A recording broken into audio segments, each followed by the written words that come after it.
Oh my God! आजी! आजी villain आहे. या कथेची विलन आजी आहे, असा तुम्ही कधी विचार केला होता का? नाही ना? हं. अशीच अजून खूप काही रहस्य दडलेली आहेत, जी आपण शोधणार आहोत. पण आजी असं सगळं का करत आहे? तिला काय गरज आहे? आणि ती का म्हणून देविकाची साथ देत आहे? स्वतःच्याच रक्ताला का म्हणून मारत आहे? का बळी देत आहे ती वीरचा? जिथे आपण बघतो की घराण्यात मुलगा म्हणजे वारस, मुलाला जास्ती लाड करतात आणि इथे तर उलटंच होत आहे. इथे आजी देविकाला वाचवण्यासाठी वीरचा बळी देत आहे. Oh my God! What is going on? तुमच्या मनातही असेच सगळे प्रश्न सुरू असतील ना? I know, I know. चला मग आपण लवकरच आता बघूयात पुढे काय होतंय ते. हां, आणि तुम्हाला आठवण करून देते की आपण ऐकत आहात शापित नागवंशी कथा आणि आज आपण बघणार आहोत या कथेचा भाग 12. चला तर मग जास्ती वेळ नाही घेत तुमचा. Stories on Mike. Stories on Mike. Stories on Mike. तळघराच्या त्या काळ्याकुट्ट अंधाऱ्या पेटीतून बाहेर येणारी ती आकृती माणसाची नव्हतीच. लाकडी दरवाजा पूर्णपणे उघडला गेला होता आणि त्यातून येणाऱ्या त्या गोठवणाऱ्या हवेने देव्हाऱ्यातल्या निळ्या ज्वालांना अधिकच भडकवलं होतं. त्या ज्वाळांच्या प्रकाशात देविका पायऱ्या चढून वर आली. तिच्या अंगावरचा तो माझाच जुना स्वेटर आता रक्ताने आणि चिखलाने पूर्णपणे माखलेला होता. तिचे केस अस्ताव्यस्त होते आणि तिचे ते पिवळे उभ्या बाहुल्यांचे डोळे आगीच्या प्रकाशात एखाद्या हिंस्र प्राण्यासारखे चमकत होते. पण सर्वात भयंकर गोष्ट ती स्वतः नव्हती. भयंकर होती तिची सावली. देव्हाऱ्याच्या पांढऱ्या भिंतीवर पडलेली तिची सावली एखाद्या मुलीची नव्हती. ती सावली एका विशाल अक्राळ विक्राळ नागाची होती, जो आपला फणा काढून उभा होता. देविका जसजशी पुढे येत होती तसतशी ती सावली भिंतीवर नागमोडी वळणं घेत सरकत होती. त्या सावलीचा आणि देविकाचा ताळमेळ अजिबात नव्हता. जणू ती सावली तिचं शरीर सोडून एक स्वतंत्र अस्तित्व बनून वावरत होती. मी लाकडी खांबाच्या आडोशाने उभी राहून हे सगळं पाहत होते. माझ्या शरीरातलं रक्त पुन्हा एकदा गोठायला लागलं होतं. राघवने माझ्या खांद्याला घट्ट पकडलं होतं, पण त्याचे स्वतःचे हात भीतीने आणि वेदनेने थरथरत होते.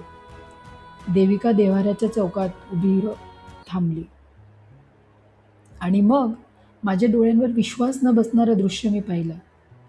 माझी आजी, मोहिते वाड्याची ती करडी ताठ कण्याची स्त्री, जिने कधी कुणासमोर मान झुकवली नव्हती, ती आजी देविकाच्या समोर गुडघे टेकून बसली.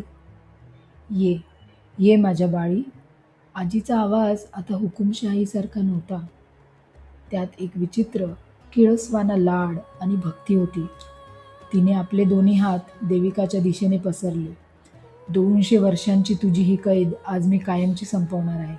आज या घराण्यातला शेवटचा अडथळा, शेवटचा दुवा मी तुझ्या चरणी अर्पण करणार आहे. देविकाने आजीकडे पाहिलं.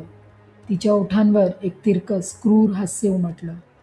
तिने आजीच्या डोक्यावर आपला खवलेदार हात ठेवला. तुझ्या निष्ठेने मला जिवंत ठेवलं म्हातारे. देविकाचा आवाज तळघरातल्या एखाद्या जुन्या पडक्या विहिरीतून आल्यासारखा घुमत होता. पण आज मला फक्त निष्ठा नकोय, मला रक्त हवंय, ताजं कोवळं रक्त. देविकाची नजर वळली आणि ती जमिनीवर बांधून टाकलेल्या वीरवर जाऊन स्थिरावली. वीर अर्धवट शुद्धीत होता. त्याला बहुधा गुंगीचं औषध दिलं असावं. त्याचे डोळे अर्धे उघडे होते आणि तो वेदनेत विव्हळत होता. काकी, आई, मला सोडा. त्याचे ते अस्पष्ट शब्द ऐकून माझ्या काळजाचे तुकडे झाले.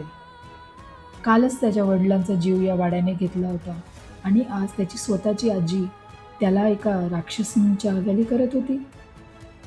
देविका वीरच्या जवळ गेली. ती त्याच्या बाजूला गुडघ्यावर बसली आणि तिने तिचा चेहरा वीरच्या गळ्याजवळ नेला. तिने एक मोठा श्वास आत ओढला. कालच्या रक्ताची चव अजून माझ्या जिभेवर आहे, देविका फुसफुसली. या पोराच्या रक्तातच तोच वास आहे, घाबरलेला निरागस वास. तिने तिचे ओठ उघडले. तिचे दात आता माणसांसारखे राहिले नव्हते. ते लांब, टोकदार आणि सुळ्यांसारखे झाले होते. ती वीरच्या गळ्याचा लचका तोडण्यासाठी मान पुढे करत होती. माझ्या आतल्या आर्याचा संयम सुटला. मी राघवचा हात झिडकारला आणि खांबाच्या आडोशातून बाहेर आले. त्याला हात लावायचा नाही. माझा आवाज वाड्याच्या त्या शांत अंगात एखाद्या बॉम्बसारखा फुटला. देविकाची मान झटकन वर आली. आजीने दचकून मागे वळून पाहिलं. त्यांच्या चेहऱ्यावरचं आश्चर्य पाहण्यासारखं होतं. आजीला वाटलं होतं की मी माझ्या खोलीत बेशुद्ध पडले असेल किंवा माझ्या आतल्या भुकेने मला गिळून टाकलं असेल. पण मी तिथे उभी होते. माझ्या हातात तो वासुदेव जोशीचा प्राचीन खंजीर होता आणि माझे डोळे रागाने जळत होते. आर्या? आजी अडखळत उभी राहिली. तिच्या डोळ्यात क्षणभर भीती चमकून गेली. पण तिने लगेच स्वतःला सावरलं. तू तू इथे काय करतेस? तू तर मी आत्तापर्यंत राक्षस बनवून कुणाचा तरी जीव घ्यायला हवा होता, बरोबर ना आजी? मी संतापाने थरथरत विचारलं. मी संथ पावलं टाकत त्यांच्या दिशेने जाऊ लागले. तुम्ही मला खोलीत बंद करून माझंच भाऊ मारायला निघाला आहात. तुम्ही माणसं आहात की पिशाच? देविका उठून उभी राहिली. तिने तिची मान मोडली. कडाक. वाह, माझी जुळी बहीण. देविका हसली. तुला वाटलं तू ती साखळी तोडून इथून पळून जाशील, पण तू तर स्वतःहून मरणाच्या दारात चालत आली आहेस. मी इथे मरायला नाही, मारायला आली आहे देविका. मी खंजिराची मूठ घट्ट पकडली. तू कुणाला मारणार आहेस आर्या? आजी आता तिरस्काराने माझ्याकडे पाहत होती. तिच्या कपाळावरचा तो रक्ताचा मळवट आगीच्या प्रकाशात भयंकर दिसत होता. तू स्वतःला मोहितेवाड्याची वारस समजतेस? तू काहीच नाही आहेस पोरी. तू फक्त एक रिकामा माठ आहेस, एक पिंजरा ज्याचा आम्हाला काही उपयोग नाही. मोहिते घराण्याची खरी ताकद, खरा वारसा देविका आहे. ताकद? कुणाचे तरी मुडदे पाडणं ही तुमची ताकद आहे? मी किंचाळले. काकांना मारलं तुम्ही, आता वीरला मारताय. याला ताकद नाही, शाप म्हणतात आजी. हा शाप नाही आहे, हा आशीर्वाद आहे. आजीचे डोळे विस्फारले. ती वेड्यासारखी ओरडू लागली.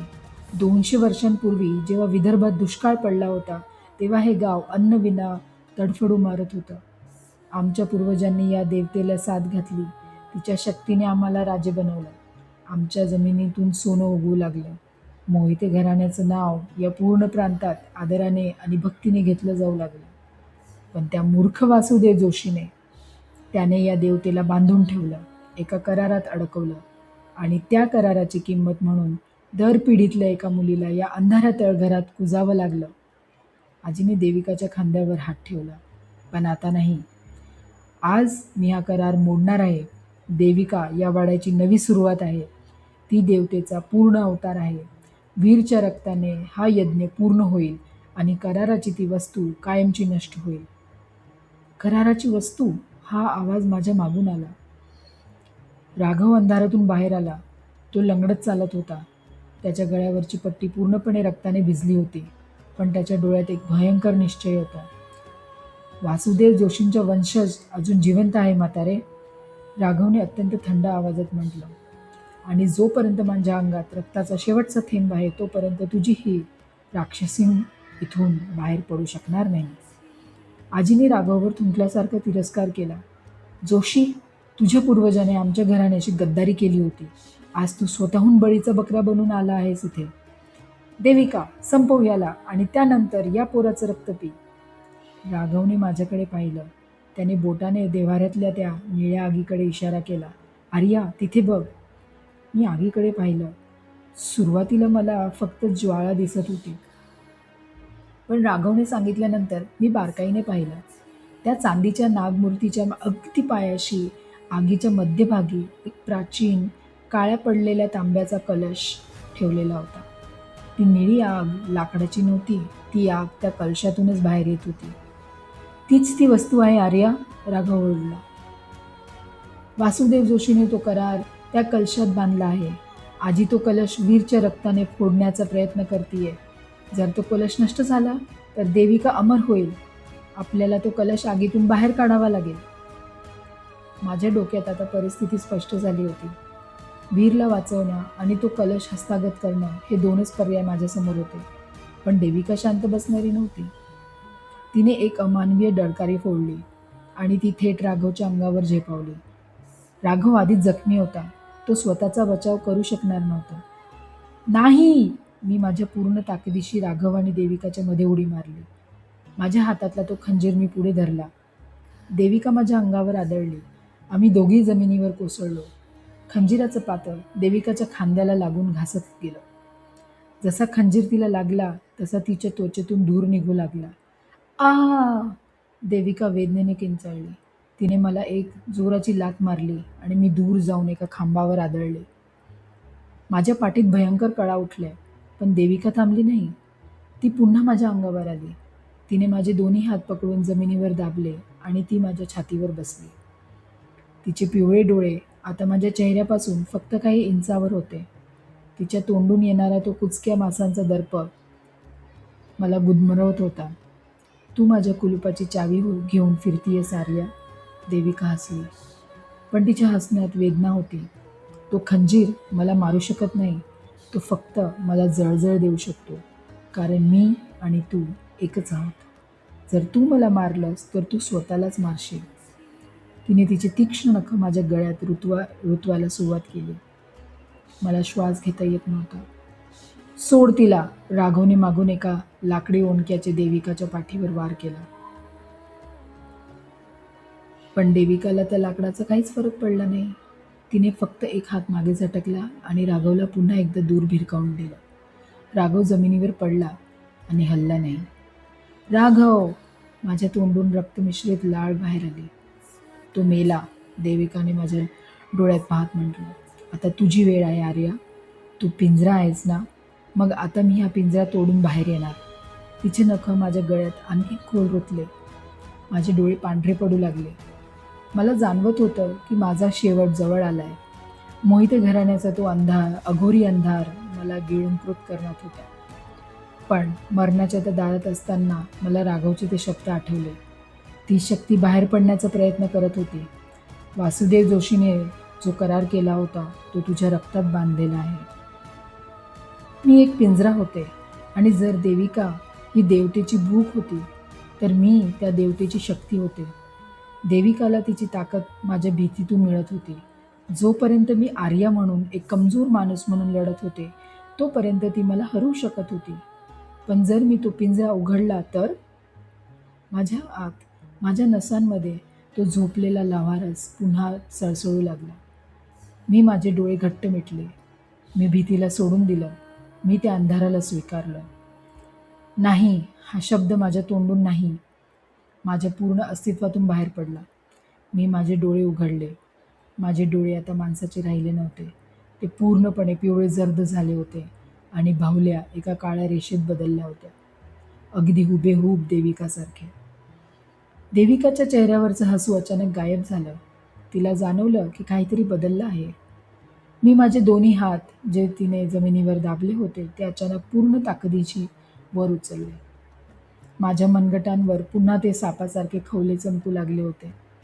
मी देविकाचे हात एका झटक्यात झिडकारून दिले. तिच्या डोळ्यात पहिल्यांदाच मला एक भीती दिसली.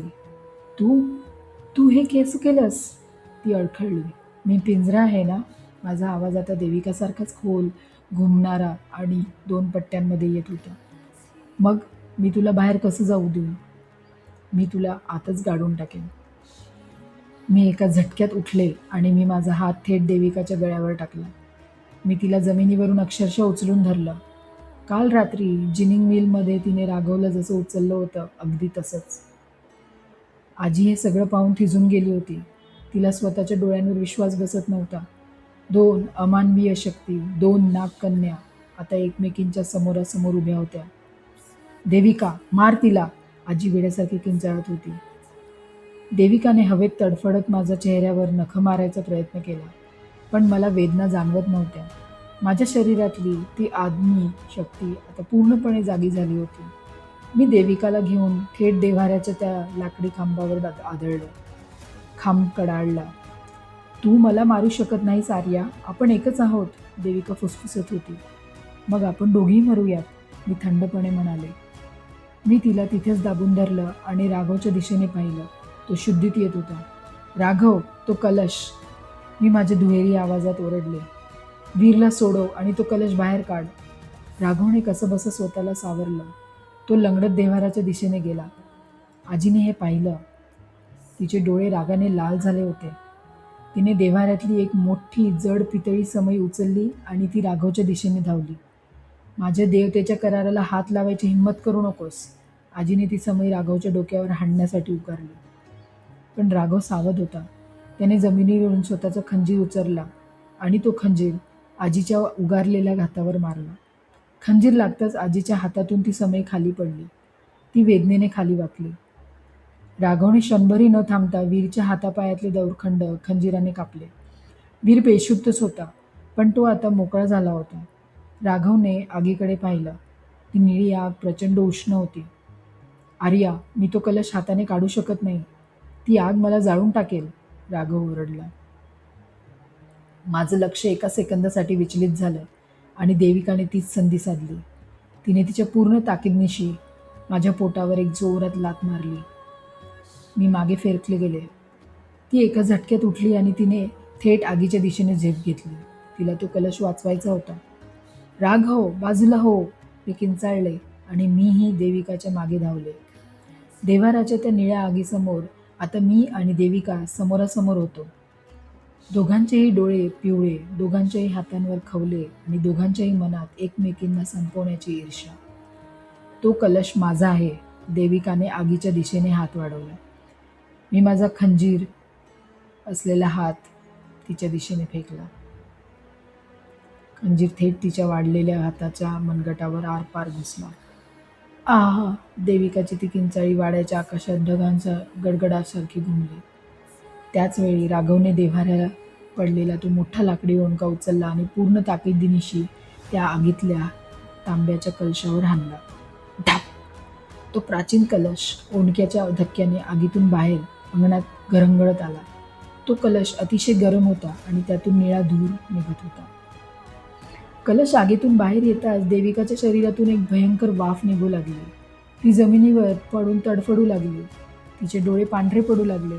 नाही, नाही, माझी ताकद, ती किंचाळत होती. आजी अंगणात रांगत त्या कलशाकडे गेली. तिने तो गरम कलश स्वतःच्या छातीशी घट्ट कवटाळला. तिचे हात भाजत होते, पण तिने तो कलश सोडला नाही. मी हा करार मोडू देणार नाही, मोहिते घराणं संपू देणार नाही, आजी वेड्यासारखी रडत होती.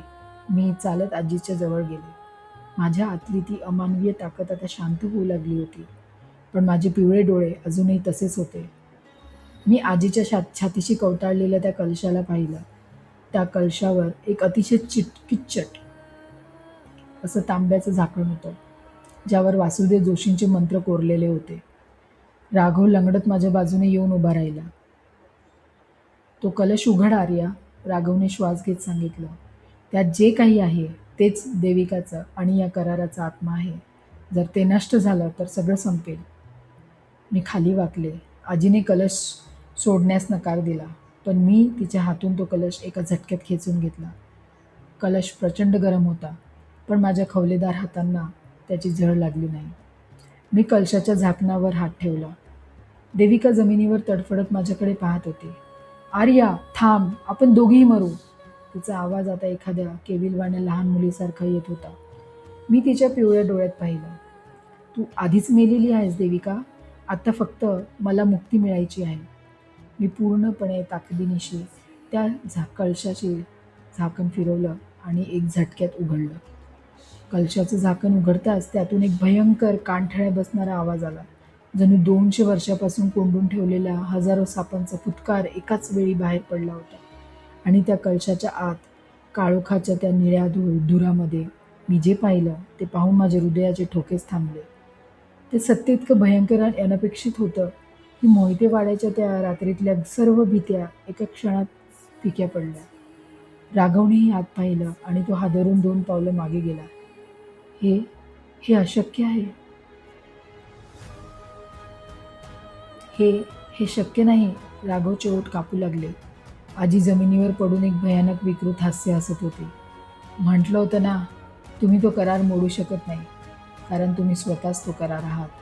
आजीचे शब्द वाढत घुमत होते.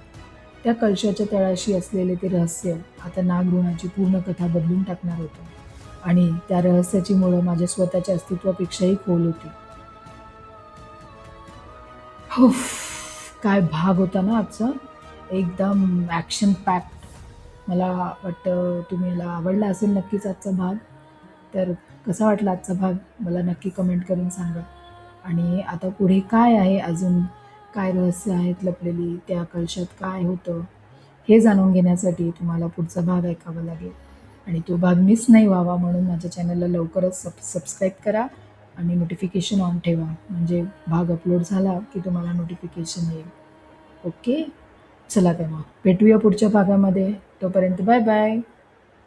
Stories on Mike. Stories on Mike. Stories on